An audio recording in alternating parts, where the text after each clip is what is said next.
Hello guys, how you guys doing? This is BJ Min from HowExpert.com, where we publish short how-to guides on unique topics by everyday experts. And we have a special interview with you guys today, another very interesting person with a very unique topic, because that's what we specialize in at HowExpert.com. Her name is Deven Shanner, okay? She's the new author of the book called Affordable Country Living 101, guys, okay? This is different than most country life how-to guides out there. If you go on Amazon, you search on Amazon like country life, country living, there's a lot of books out there. But her book, Deven's book, specializes in budget-friendly country living. And she wrote a book just recently called Affordable Country Life 101, a quick guide on living a rural life on a budget. And I want to read a little bit about the book and a little bit about who she is before we start the interview. Okay, so this book, this is from Deven's words, what the book is all about, the book description. So I'm going to read what she wrote, okay? This book is for city dwellers that wish to move to a rural area and what they will face. It is also for rural residents trying to save money while living in the country. Who should read this book? Families living in cities that wish for a rural life in an affordable way, low-income rural residents, long-time country people who want to save money, rural new adults wondering how to live in a rural home. What this book covers: utilities needed in rural areas, hunting local game, how to get cheap dairy products, forest dangers, rural crafts and entertainment, choosing a rural home, low-cost cleaning, neighbors who are near and far, rural life and everything to live in the country. And so what you're going to learn is you're going to learn to survive in the country if you've never learned how to do that in this book. This book also covers all aspects of rural living in a short, straight to the point way. It is a book that teaches the difference between small towns, large towns, and wooded areas. Readers will know which utilities are available in the country. This book also teaches how to navigate the forest without getting lost or injured. Learn about rural neighbors and how to avoid neighborly disputes. The main reason this how-to book is, the main purpose of this book is to learn how to live in the rural area in a budget-friendly way. Readers will eat at lower cost, save money. They can also find cheaper chores and activities to do. Who is Deven Shanner? About the expert. Deven Shanner has lived in rural Pennsylvania for 26 years as of right now, as we're doing this interview. She owns a house that even locals refer to as being in the middle of nowhere. She has lived in local small towns and a large town as well. Shanner's family and she have hunted, gathered food for many of those years. They buy from local farms and farmers markets every year. She has hosted 2 of the local small town carnivals and local picnics as well. Every section of this book is from Shannon's real life experiences, okay? Not just from research, real life, authentic experience. Someone who's actually lived this life.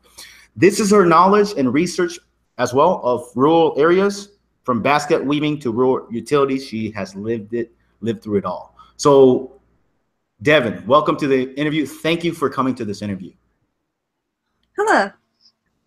Okay, so let's talk about from your own words. Okay, let's talk about in your own words. How did you even get into rural living? Was this from birth? You lived in country, or did you move later on? Here. Oh, you're born here. So yeah, I was born here. Where are you from right now? Pennsylvania. Okay. Okay, so you were born in a rural area from birth. Yes. Okay, so let me ask you this, like okay, for people who've never lived in the countryside, like give us a quick bio about who you are, like from your own words, like how did you come to live there, and from your own words, your story, like how did you get to live in that countryside, and how do you like it? I like it. I've stayed in the city before, and I didn't really like that. It's nice to, have your own space. Right, right, absolutely. You just mentioned you did live in the city before. You didn't like that. Tell us the difference. Having lived in the city a little bit, and the difference living in the country. Why you prefer the country over the city? I think because it's quieter here, you kind of get to do what you want. Right, right. You get to do what you want. You have more space, right? More freedom in a way. Okay. Yeah, Uh, some of the rules are a lot less strict. okay, elaborate, please. What do you mean some of the rules are less strict over there? We don't really have noise ordinances here, and like we can burn garbage when we want.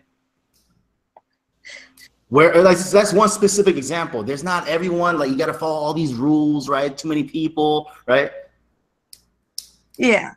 Is it a small population that you live in? Like what kind of?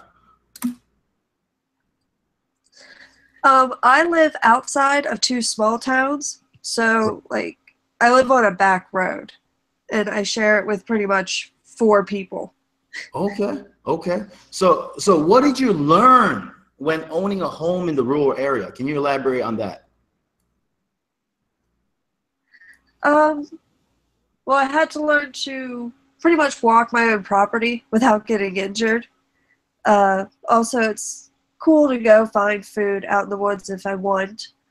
We used to have to need to go find stuff like hunting all the time. Uh, Now we just kind of do it whenever we want to. Wow. So how do you? So please elaborate. Like where do people in the rural side, in an affordable way? What do you recommend them to do to get food in an affordable way? What are some tips for other people who want to live that life? Um, well, going to farmers markets, of course, is usually how you get into it. It's cheap produce that you can just buy. It's usually in one of the small towns they stop. Another way is to learn how to go hunting. It's a great way to get like cheap deer meat. Okay, so you do both. Uh, You do both.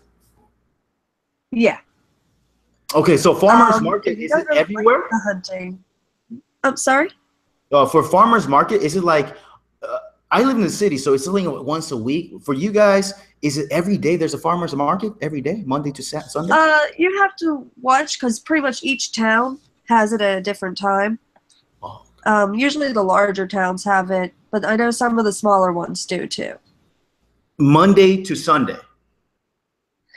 Uh, Usually, especially in the summer, Oh, especially you in the have to summer. travel around a little bit. Okay, so Yeah, how do you you might find out end up about? at more farm stands. Okay, so how do you find out about these farmers markets for the individual who doesn't live in the rural area? How do you find out? um, Usually somebody tells you about them, or they have signs plastered everywhere too. Oh, yeah. Like you could Okay. be in one town and there will be signs plastered for the other town's farmers market. Okay, so it's actually cheaper to buy in farmers markets from your experience than go to a supermarket. Yes, and the produce is a lot better. It's better quality. That's true. It's better quality. How many percent, just ballpark, how many percent cheaper, like compared to the supermarket, percentage wise? You could get it. You could get it sometimes 50% off of what supermarkets charge. Sometimes 75% off. Wow. Is it negotiable too? I'm just curious. It's negotiable because they're people, you know. Yes. Do you negotiate with them? Yeah, because you can just say, "Hey, what if I buy four of these? Can I get them for half price?" And they'll be like, "Yeah, that's fine." Yeah, so it's just like you just They interact with. mostly just want to get rid of their produce. Yeah, they want to get rid of the produce too because they're gonna die one day, soon. So they need to get rid of it too. Yeah. Okay, that's cool. So now let's talk about the hunting. That's kind of interesting. Let me ask you this: out of the people living in rural area, most people, how many percentage of the families actually really do hunt? Percentage, ballpark. Ooh, I'm gonna say at least 75%. Really? Uh, yeah, there's school days off for like the first winter hunting, and Wait, say that again. What was yeah. that? Oh, you get school days off for like the first day of hunting season in the winter. Well, really, that's how it is. I didn't know. I'm being introduced to this too. This is fascinating. Yeah. So is that important in that community? Yes. To the Yeah, point it's a that you major say no thing. school. Okay, gotcha. Okay, so okay, please elaborate. Okay, so let me ask you this: like, maybe someone who's new to the country, right? Okay, they don't even know how to hunt. Like, how do you even learn how to do this? Like, what's the process? The legal? Like, do you need a license? Like, what is this? Can you elaborate from your real Yeah, life you need a perspective? license. You need land to hunt on, so you need to find somebody that has been hunting pretty much and let them walk you through the process. Okay. Uh, yeah, because you get licenses, but they only have a few tags. You need somebody who knows where the red tags are, and you have to go get those too. What is it? You mentioned tags. What is that? Oh, red tags. There are special tags that farmers give out, and you can go and get more deer for them in the same hunting season. Oh, so farmers give you the permission to hunt. Yep. Each state's different, but the farmer contacts the state gives them out. They're just Oh, usually at like small office buildings. oh, so you need to go directly to a farmer. Just this is an example. Like you need to go directly to a farmer to get the tag and pay him for a tag. Well, you don't pay for them. They're free. They're But free? yeah, you could ask him which building has the red tags because they're at I know the one time it was like a small office building that sold seeds or something that we were sent to get them. So And they'll you give you however many they have. farmers will give it to you, right? Yeah. Or But they'll is guide you to where to get them. but isn't it their land? Yeah. But they don't want the deer eating all their crops. Oh, so it's like a win-win situation. They don't want. Yep. Oh, it makes sense. So you don't have to pay for it. Okay, that's how it works. You guys all help each other out. Okay. Okay. So let me ask you this. This is fascinating. So you need the red tag, generally speaking. It's called a red tag. Is that the term commonly used? Yeah. You get 2 deer on your regular license, but if you want more than 2 deer, you have to go get a red tag. Oh, for okay, 2 deers a year? It's free? Um, it is $20, I believe, for 2 deer and a turkey. And then you can go get however many red tags that you like. Oh, okay. If you want more. Okay. So the basic tip is find a farmer first, right? Yeah, or somebody that has been hunting for a very long time. How do you find those kind of people? I'm just curious. When you move in, I just moved Uh, in. Usually your neighbors. You could Yeah. ask them. A lot of people ask around town. Okay. I know the one guy I talked to, he was from the city and moved here. The family he moved into, they're Yeah. really big with the hunting. So he just asked them and they taught him how. Oh, so you go there. And what are the most common type of animals you hunt for food? Generally speaking. Usually deer. Deer. Okay. Wow. Some people, yeah, turkey is pretty common too, but Oh, mostly it's deer. so deer and turkey's a little common too. Yeah. Do you And, guys? I don't. Yeah. Go ahead. oh, sorry, I was gonna say some people like to hunt bear and squirrels and stuff too, but I don't like that. Why don't you like that? I'm curious. I tried bear meat before and I don't like it. Oh, you don't like the taste of bear meat. No. Plus, bear is really dangerous to hunt. Oh, because they could get shot, but they're still strong. Yep. Okay, so this is very fascinating. So when you go hunting, I'm just curious. Like, okay, you mostly deer and turkey. How so? If you go hunting, right? Like like is this where do you get these guns? Is it the same weapon to use for deer and turkey or rifle, whatever you use? What do you use to hunt? Rifle works on deer and turkey. Yeah. And where do people get So these you usually rifles? just need a rifle. Where, I'm where do sorry? people, where do, if I move to the country, someone who doesn't know anything about it goes there, okay, where do they get the rifles? Where do they go buy it usually? The rifle? You can go to, let me think, sporting goods places, any of the hunting shops. Walmart carries rifles. Even Walmart carries rifles that you can use to, Uh, okay. yeah, you could pretty much buy them anywhere. Interesting. I know this is very common knowledge for you, but this is interesting to me. That's why I'm asking these basic questions to you. You know, I don't know. So, okay, cool. Interesting.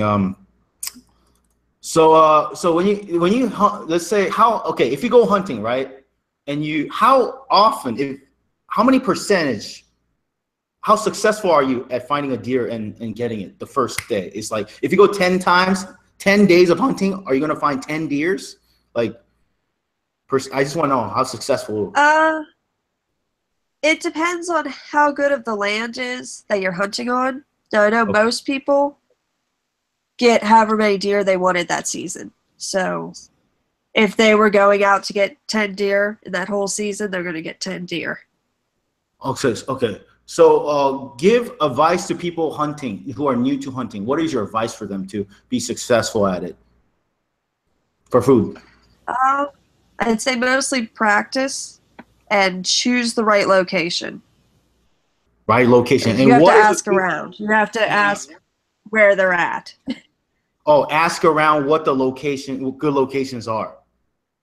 Yeah. And generally speaking, what are the criteria for a good location? Uh, it would have few hunters on it, but a lot of deer.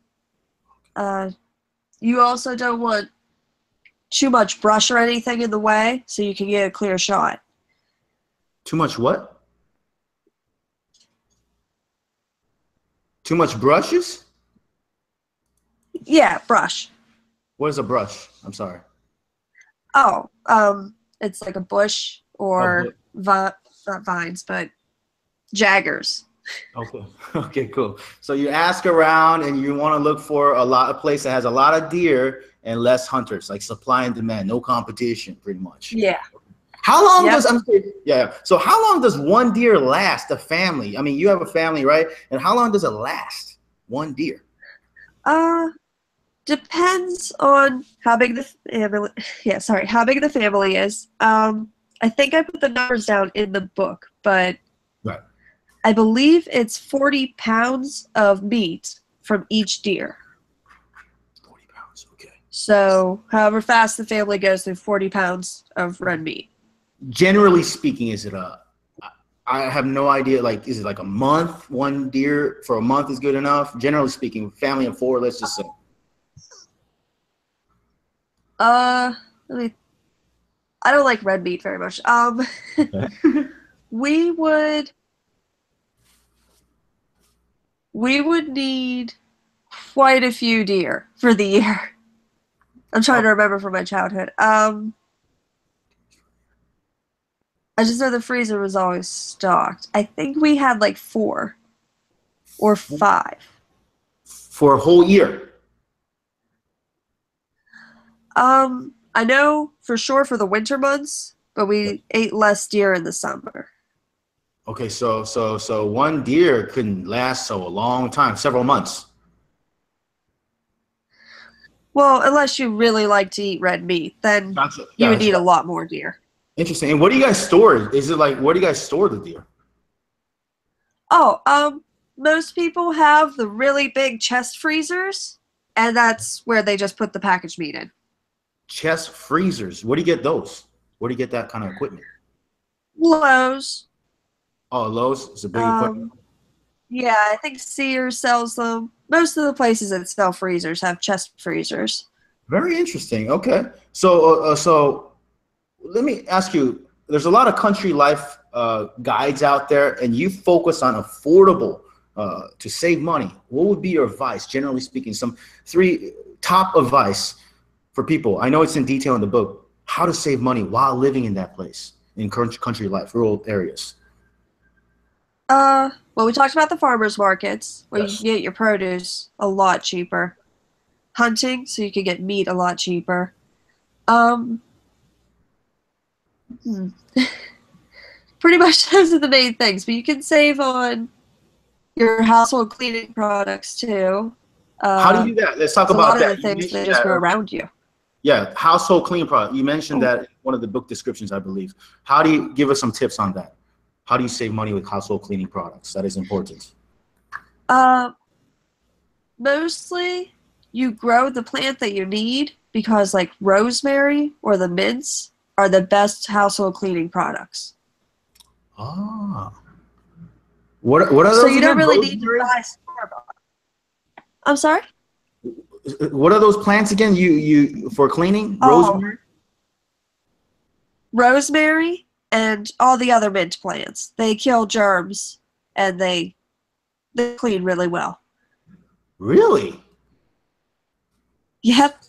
So you how do you use it though? Once you plant reap it, how do you use it? Um, some people like to grind them up and mix them with baking soda.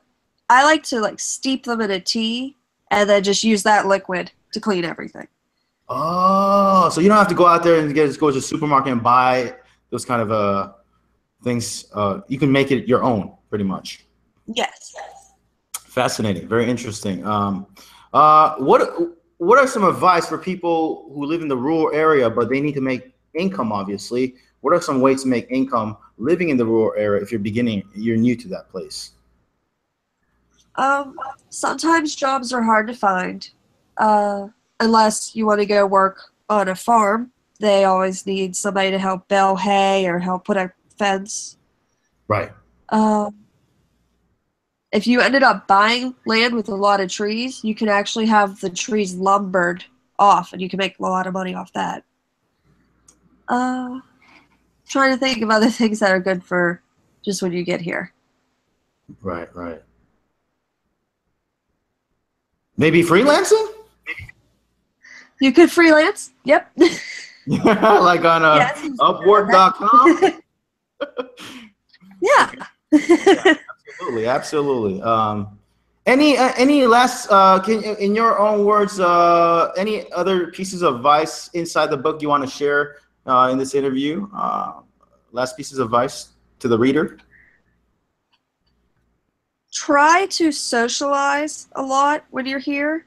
I noticed those connections, those social connections, are what help you out Yes. through pretty much your daily life.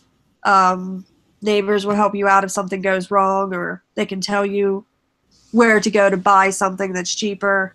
Right, right. Just, yeah, it's better to just build up your social connection.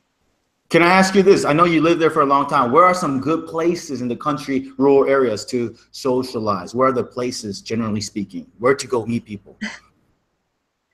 Um, Mostly just as you're in town, you run into everybody and you just start talking to them. Um, like I work at a fast food place too, so I have a lot of friends from there, just from the people I work with, plus customers I've run into.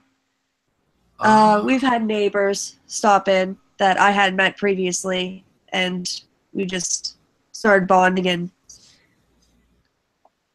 they'd that's help get very hay and stuff for me. that's a very interesting perspective because I think I live in the city, right? There's so many people, right? And you would think if there's so many people, you would talk to so many people.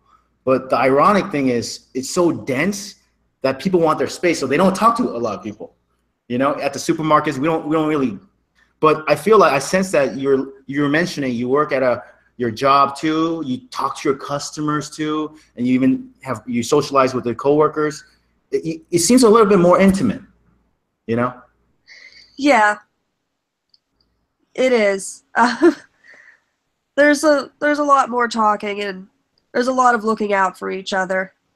Wow, that is awesome. That is a good perspective to hear. So yeah, I also want to show you guys what additional work do you do other than freelance writing? Aren't you like a graphic? Can you explain what else do you do?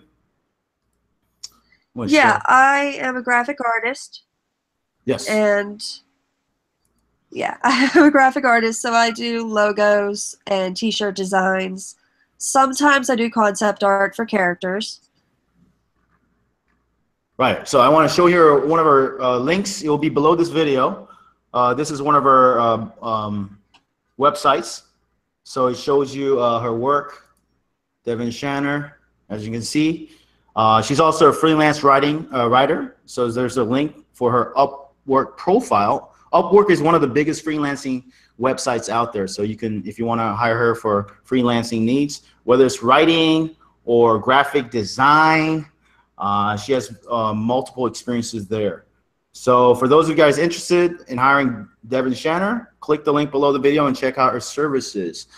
Deven, thank you for being on this interview. I appreciate you. It was very fascinating to hear your perspective living in the countryside. Thank you for coming to this interview. Thank you for having me. Yeah, I appreciate it. Take care. All right, bye. Bye.